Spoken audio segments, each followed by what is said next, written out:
एक झंडा होगा, एक मत होगा, कोई आपसी मतभेद नहीं होगा, कोई आपसी झगड़ा नहीं होगा, सब भाईचारे से रहेंगे, सब एक हो जाएंगे। वो बात अलग है कि हिंदुओं के धर्म में उसे कल्कि भगवान बोला गया कि कल्कि भगवान आएंगे और पूरी दुनिया से अधर्म का नाश कर देंगे, धर्म की स्थापना कर देंगे। उसी को ईसाइयों में जीसस सेकंड कमिंग बोला गया कि जीसस मरे नहीं हैं, वो दोबारा आएंगे और इस बार वो मेमने की तरह नहीं आएंगे, वो सहने के लिए नहीं आएंगे कि कोई भी आया और उसने क्रूस पे चढ़ा दिया। इस बार लोहे की तलवार हाथ में होगी, जिसको दंड बोला गया है। लोहे का दंड उनके हाथ में होगा और किसी की परवाह नहीं करेंगे, सत्य के लिए किसी की परवाह नहीं करेंगे, डंके की चोट पे सत्य बोलेंगे और सारी दुनिया को ईसाई बना देंगे। कुरान में इसका जिक्र किया गया कि आखिरी इमाम आएंगे, जिसको इमाम मेहदी बोला गया। इमाम मेहदी आएंगे और पूरी दुनिया में अमन शांति फैला देंगे। पूरे संसार को, जितने भी लोग हैं संसार में, सबको मुसलमान बना देंगे, सबको ईमान में ले आएंगे। ये कुरान में लिखा गया, हदीस में लिखा गया। सिखों के यहाँ लिखा गया कि हिंदुस्तान में एक मर्द का चेला आएगा, वो बदलाव लाएगा। बिल्कुल क्लियर लिखा है, आण 78 जान 97 होर भी उठसी मर्द का चेला। ये गुरु ग्रंथ साहब में वाणी है कि एक मर्द का चेला। मर्द का चेला मतलब मर्द कौन है? सारी दुनिया में मर्द एक ही है, वो परमात्मा ही मर्द है, उसके अलावा और कोई मर्द है ही नहीं। तो उसी मर्द का चेला आएगा और पूरे संसार में सत्य की ज्योत जगाएगा। ये गुरु ग्रंथ साहब में दर्ज है। लोग बाणी पढ़ते हैं लेकिन उनको इसका भेद नहीं समझ में आएगा, क्योंकि ये गुप्त भेद केवल वही जानता है जिसके लिए ये बातें की जा रही हैं। अब जो बुद्ध धर्म है, बुद्ध धर्म में क्या बोला गया कि एक और बुद्धा आएगा। एक तो आके चले गए, एक और बुद्धा आएगा और इतना बड़ा पंथ चलाएगा, इतना बड़ा प्रचार करेगा कि सारी दुनिया बौद्ध हो जाएगी। बौद्ध मतलब उनको बोध हो जाएगा। बोध हो जाएगा, किस चीज का बोध होगा? आत्मज्ञान का बोध होगा। उनको आत्मज्ञान का बोध हो जाएगा, वो अपने आप को शरीर मानना छोड़ देंगे। अब सब आत्ममयी हो जाएंगे, जिसके लिए कृष्ण जी ने बार बार समझाया कि हे अर्जुन, तू और मैं शरीर नहीं हैं, तू और मैं शरीर नहीं हैं। और ये जितने भी लोग तुझे सामने खड़े दिखाई दे रहे हैं, ये वैसे नहीं है जैसे तुझे दिख रहे हैं। बिल्कुल क्लियर बोला है कि ये वैसे नहीं है जैसे तुझे दिखाई दे रहे हैं, इनका स्वरूप कुछ और है। हे अर्जुन, तू, मैं और ये समस्त राजा महाराजा, हम सब अजर अमर अविनाशी हैं। ना तो हमारा कभी जन्म होता है और ना ही हमारी कभी मृत्यु होती है। हम सब अजर अमर अविनाशी अजन्मे नित्य आत्मा हैं, लेकिन उस आत्मा का ज्ञान कोई करवा नहीं पा रहा, इसलिए हम आत्मदेव से दूर हुए बैठे हैं। अब हमें कोई आत्मज्ञानी गुरु मिलेगा तो हम सब एक हो जाएंगे। बुद्ध ने जो अगले बुद्ध की बात करी है वो मैत्रेय बुद्ध है। मैत्रेय यानी वो सबका मित्र है, सबका दोस्त है, दुश्मन वो किसी का है ही नहीं।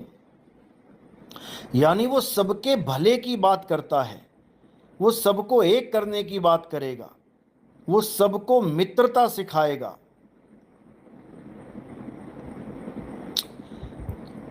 तब बात बनेगी, तब सब एक होंगे। नहीं तो सब हिंदू, मुस्लिम, सिख, ईसाई, मैं जैन, मैं बुद्ध, मैं फलाना, मैं ढिकाना, इसी में जन्म बर्बाद करके चले जाएंगे। किसी के हाथ पल्ले कुछ नहीं रहेगा। फिर समझ लो, जरूरी है। तो हर संत की भाषा में, हर संत की वाणी में इस दौर का, इस समय का जिक्र किया गया है। बहुत से संतों ने इसको कलयुग में सतयुग का आगमन बोला, कि कलयुग में ही सतयुग आएगा। यानी अज्ञानता में ऐसा ज्ञान आएगा जो सत्य की स्थापना करेगा। बिल्कुल क्लियर। लेकिन ये उसको समझ में आता है जो परम विवेकी होते हैं, जिनका विवेक जगा होता है। ये बात उनको समझ में आती है। अन्यथा ये सब किस्से, कहानियां, किताबों की बातें समझ के लोग छोड़ देते हैं। लेकिन उनको ये नहीं पता कि अगर कोई संत महात्मा इन बातों को लिख रहा है, बोल रहा है, और वो भी एक नहीं, सब। अच्युतानंद उड़ीसा में है, भविष्य मलिका उनका ग्रंथ है। उन्होंने उसमें क्लियर बोला कि एक ऐसा ज्ञान इस दुनिया में आएगा, एक ऐसा गुरु इस दुनिया में आएगा जिसके शरीर के ऊपर परमात्मा विराजमान होंगे। उन्होंने बिल्कुल क्लियर लिख रखा है। एक उड़ीसा के महात्मा है, वो उसको उड़िया भाषा में पूरा समझा रहे हैं अच्छे से। मैंने शॉर्ट्स वीडियो में डाला भी है शायद। उन्होंने बिल्कुल क्लियर बता दिया कि अच्युतानंद ने ये बोला है कि वो परमात्मा उस गुरु के अंग संग रहेंगे, और वो पंथ वो परमात्मा ही चला रहे होंगे। शरीर का तो केवल एक सहारा लिया जाएगा, इससे ज्यादा कुछ नहीं। बिल्कुल क्लियर। और जो मैंने अपना अनुभव आपको शेयर किया था एक बार,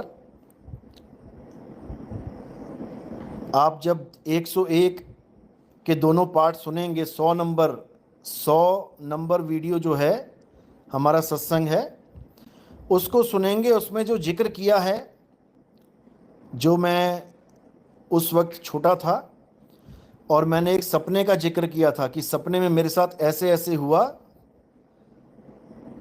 वो सारा जिक्र अच्युतानंद के ग्रंथ में है।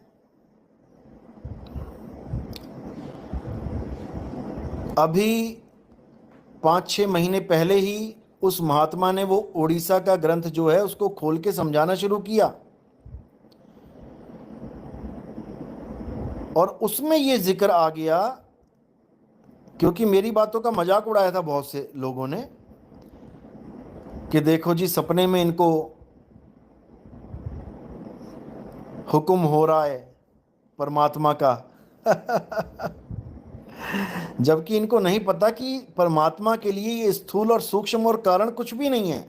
वो जहां मर्जी तुम्हें संदेशा दे सकते हैं। तो अच्युतानंद जी की जो वाणी है उसमें ये बिल्कुल क्लियर लिख दिया उन्होंने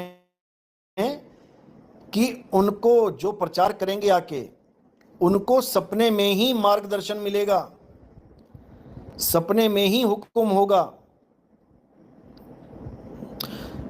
क्योंकि सबको पता है कि समय बदलेगा। सबने बोला है। नास्त्रेदमस ने कितना बोला? नास्त्रेदमस ने तो यहां तक कह दिया कि छुट्टी का दिन भी गुरुवार होगा।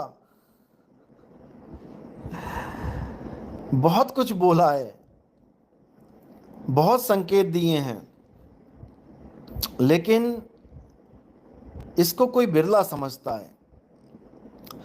और कोई माने ना माने उससे हमें तो फर्क नहीं पड़ता, क्योंकि जो होना है वो तो होना ही है। जो होना है वो तो होना ही है। बस वेट एंड वॉच, प्रतीक्षा करो। सबने प्रतीक्षा करी है, हमें भी प्रतीक्षा करनी पड़ेगी। आप भी प्रतीक्षा करो, सब कुछ अपने आप सामने आता चला जाएगा। सब कुछ, कुछ करने की जरूरत ही नहीं पड़ेगी, क्योंकि करने वाला कोई और है। हम लोग तो दृष्टा बने बैठे हैं। करे करावे आपे आप, और मानस के नहीं कुछ भी हाथ। हमारे YouTube चैनल पे ही आप देख लो कि 3 बार 3 बार स्ट्राइक दी गई। एक बार तो 8 कॉपीराइट स्ट्राइक दी गई, फेक स्ट्राइक। बहुत जोर लगाया उन्होंने कि बंद करवा दें, बंद करवा दें। ये रामपाल जी के चेलों ने करवाया था। चाइनीज़ ईमेल आईडी थी इनकी, कोई चाइनीज़ ईमेल आईडी से इन्होंने कॉपीराइट स्ट्राइक दिया कि अब नितिन दास क्या करेगा। इनको ये नहीं पता कि नितिन दास के रथ के जो घोड़े हैं, उसकी कमान नितिन दास के हाथ में नहीं है। वो कमान बंदी छोड़ के हाथ में है। ये तुम लोगों को लग रहा है कि नितिन दास का चैनल है, नितिन दास का चैनल है। मेरे भाई, ये बंदी छोड़ का चैनल है। 8 कॉपीराइट स्ट्राइक दी, 3 में चैनल बंद हो जाता है, 8 में भी बंद नहीं करवा पाए। उसके बाद फिर 9 कॉपीराइट स्ट्राइक दी अभी पीछे, वो भी सब फेक कॉपीराइट स्ट्राइक। सोच रहे थे कि बंद हो जाएगा, बंद हो जाएगा। 45 दिन की जंग चली। 45 दिन तक हमारा चैनल ब्लॉक रहा, एक भी वीडियो अपलोड नहीं कर पाए 45 दिन तक। 45 दिन के बाद YouTube ने भी हार मान ली और ये चैनल को ओपन कर दिया। क्यों? क्योंकि ये हमारा चैनल नहीं है भाई। मैंने तो उस वक्त भी बोल दिया था, चैनल जाता है जाने दो, कोई फर्क नहीं पड़ता। एक बंद है, दूसरा खोल लेंगे, दूसरा बंद होगा, तीसरा खोल लेंगे। लेकिन ये चैनल की जो लगाम है, ये किसी और के हाथ में थी भाई।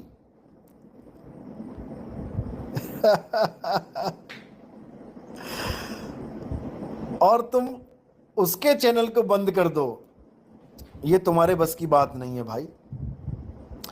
उसने जब बंद करवाना होगा वो खुद ही कर देगा, लेकिन कहो तुम करवा दोगे, ये तुम्हारे बस की बात नहीं है, भूल जाओ। तो रामपाल जी के चेलों ने बहुत जोर लगाया। उसकी ईमेल आईडी भी है मेरे पास, मेरी बात भी हुई तो कहता है कि नहीं नहीं नहीं, हमारी साइट से कुछ फोटोज़ हैक कर ली गई हैं, ऐसा है वैसा है, उन लोगों ने तुम्हें कॉपीराइट स्ट्राइक दे दिया। मैंने कहा बता यार, पूरी दुनिया छोड़ के केवल तेरी साइट मिली थी उसको हैक करने के लिए? इतना शातिर आदमी था वो। उसका नंबर भी है, उसके बातचीत है, वो भी है मेरे पास, डालूंगा कभी फुर्सत में। लेकिन बेचारा झक मार के रह गया। बड़ी कोशिश करी उसने कि नितिन दास ने हमारे गुरुजी के हजारों चेलों को तोड़ दिया। लाखों चेले हड़बड़ा गए हैं कि ये क्या हो गया भाई, हम तो तन मन धन सौंप के बैठे थे रामपाल जी को, ये तो नकली निकला। जिसको हम हीरा समझते थे वो तो कांच निकला। तो बेचारों की हालत खराब हो गई। वैसे तो कुछ कर नहीं सकते, तो ऐसे ही सही फेक कॉपीराइट स्ट्राइक देने लग गए। और अगर इसमें असत्य होता, इस चैनल में जरूर बंद होता। बहुत लोगों का चैनल बंद हो जाता है, क्योंकि परमात्मा के हाथ में उनकी डोर नहीं है। उन्होंने उसी के हाथ में छोड़ रखी है परमात्मा ने कि ले भाई तू अपनी संभाल, ये हमारा रथ नहीं है। कृष्ण जी ने भी सबका रथ नहीं संभाला था, कृष्ण जी ने एक का रथ संभाला था, अर्जुन का।